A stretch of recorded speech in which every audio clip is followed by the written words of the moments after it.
Hey everybody, this is Debbie Wimsett with Remax United here in North Raleigh. And I thought in light of what's going on with our economy and everyone's fears, I would talk to a friend and my financial advisor with Capital Financial Solutions and ask him a couple questions that a lot of us are thinking about and concerned about.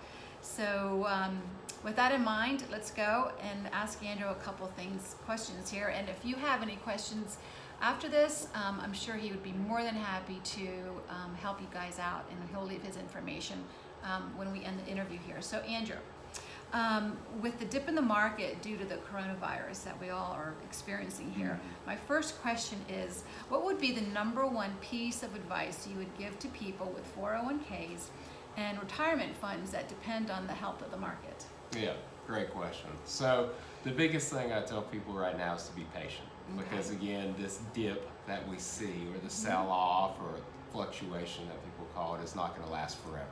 So I always tell people, as quickly as it falls, it can come right back up just as quickly. So for folks who are still accumulators, they're still saving in their 401k, they're investing right now, it is a great time to be buying on sale and taking advantage of the dip that we have in the markets. For those who are close to retirement or in retirement, it is a great time, again, just to reassess their risk level and where they're at. So I always tell people, when things are good, folks usually get complacent and they tend to be content.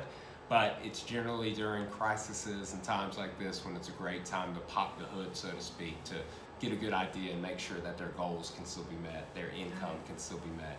And again, take advantage of it as an opportunity, because it definitely is one that doesn't come that often. Right, yeah, a lot of good opportunity too. Yeah. So kind of a silver lining. Absolutely. Sort of, if you want to say, go that far. There's always a silver lining, yeah. Okay, so what industries are most impacted by the fear of this virus and what it's causing the economy? Absolutely. Well, of course, anything that touches leisure or travel. People have seen cruise lines, airlines, hospitalities like Hyatt, Hilton, etc. Those have been the big industries that are going to be affected. Right. Not only just because of lack of use, but you also think from an employment issue. So restaurants are starting to close. But again, if people aren't flying, there's not going to be planes in the sky. Same thing at Hilton's, Hyatt's, etc. So the other issue that we've had amongst the last couple weeks is the tug of war with OPEC and Russia. Many of us have seen that gas prices around here are less than $2 a gallon. We're loving it. Yeah. But the energy sector as a whole, the big oil names and oil producers out there have been affected big time.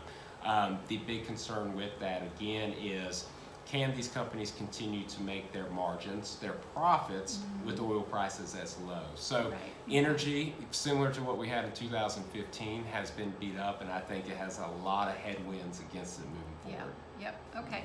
So that kind of leads into my third question here, and we don't have to go over it again, but there are certain stocks or industries that we should stay away from. You kind of just talked about it to a degree. So.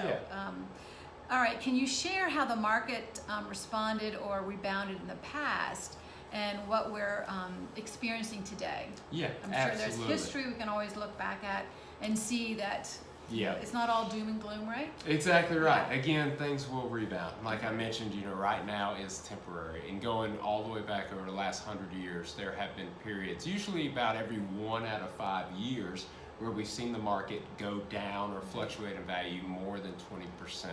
And I'll show a quick sheet here that was brought together from BlackRock Financial showing the past market performances and then their rebound, if you will. Going back to 1987, you can see the market, even though it was down very significantly, many people remember this Black Monday crash, came right back up over the course of 12 months. Even looking back 11 years in the financial crisis of 2008, 2009, once we got to March 2009, the markets came back really fast as well.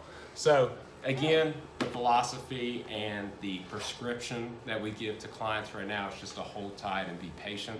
If you do have the funds, or you are still continuing to invest for your future, be it retirement, kids' education, or just general savings, continue to do that. But more importantly, just to hold tight, and we'll get through this. And to look at your investments more like a rolling movie over time, not a Polaroid or snapshot. Makes sense.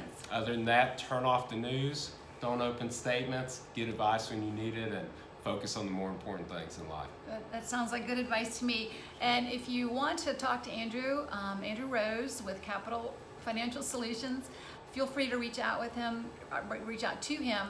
He's a wealth of information, and I'll go ahead and let you give your number. Sure, absolutely. I can be reached at 919-719-3853 or emailed at arose, R-O-S-E, at capfs.com. Thank you, Debbie. Glad to be here. Thanks, Andrew. Hope everyone found this helpful.